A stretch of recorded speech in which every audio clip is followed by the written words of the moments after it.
Everybody sing that shit.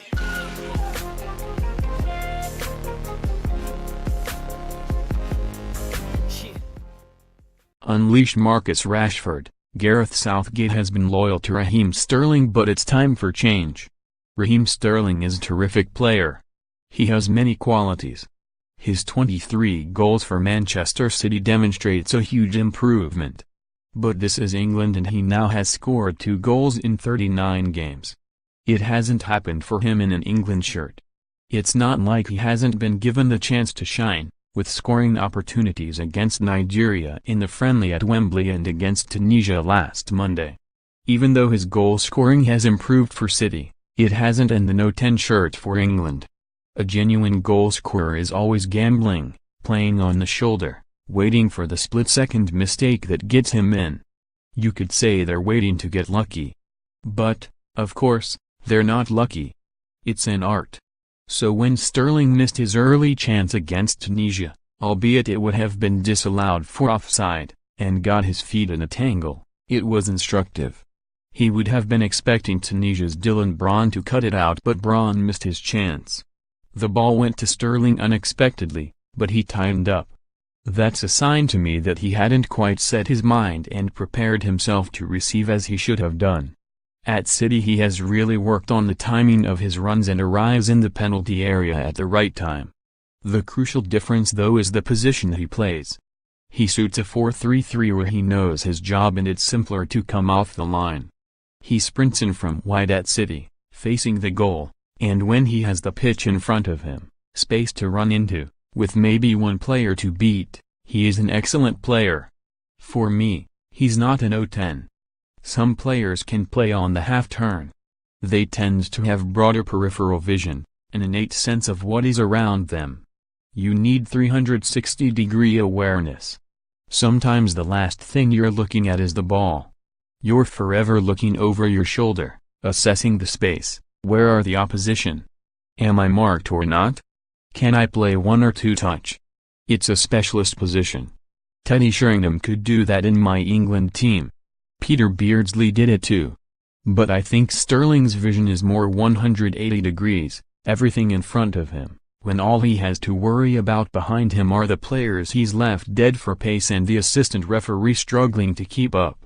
Most intriguing player Rodrigo Bentancur, Uruguay. I really enjoyed watching the Juventus holding midfielder. He's not a great runner but he's lovely on the ball, keeping possession and dictating the tempo. Best tactical performance. Mexico manager Juan Carlos Osorio ambushed Germany with his counterattacks. I haven't seen them so perplexed and disorganized since England beat them 5-1. The unluckiest team Morocco. They have had 2 really good performances, with Mehdi Benation outstanding. 0 points though and they're out already after conceding an injury-time own goal and a penalty. England are going to go up against a banked-up defense again, with Panama expected to play 4-5-1 as they did against Belgium. So you need players who can take people on and get past them. I think Marcus Rashford has more confidence to do that at present. As an England manager there's a degree of reluctance when you have to replace an established senior man with a youngster. I dropped Sheringham for the 3rd group game against Colombia in the 1998 World Cup for 18-year-old Michael Owen. But I was clear I was going to do that prior to the tournament. I could see they played very square as a back 4 and that they might not fully appreciate how quick Michael was. Ultimately you'll always do what is best for the team and that's not about allowing Sterling to get some confidence against Panama. It's simply about winning and Rashford gives us the best chance of doing that. He can offer the team more because he's full of confidence at the moment. Against Costa Rica at Elland Road and when he came on against Tunisia, there was a buzz about his play. He is taking people on with real belief and we'll need that against a banked-up, physical Panama side. Crucially, his goal scoring has been better, with that wonderful goal against Costa Rica.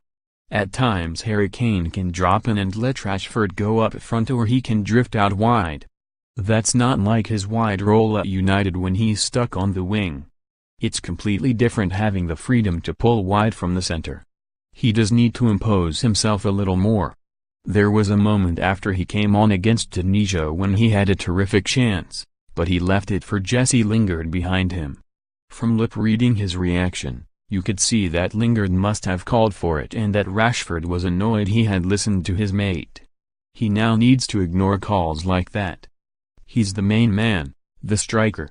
If he thinks he's in position to score, he needs to take the chance.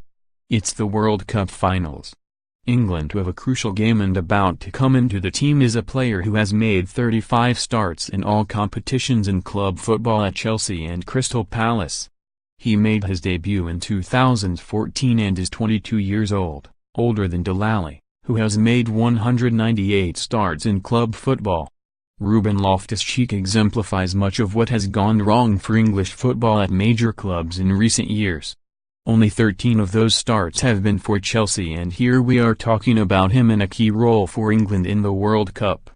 But even if successive Chelsea managers didn't have faith in him, Gareth Southgate believes in him and is developing a reputation for giving young players a chance that they maybe won't get with their clubs.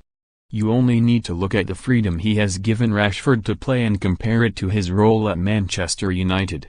Loftus-Cheek has had more games for the under-21s, where Gareth was his manager, than he has had starts for Chelsea.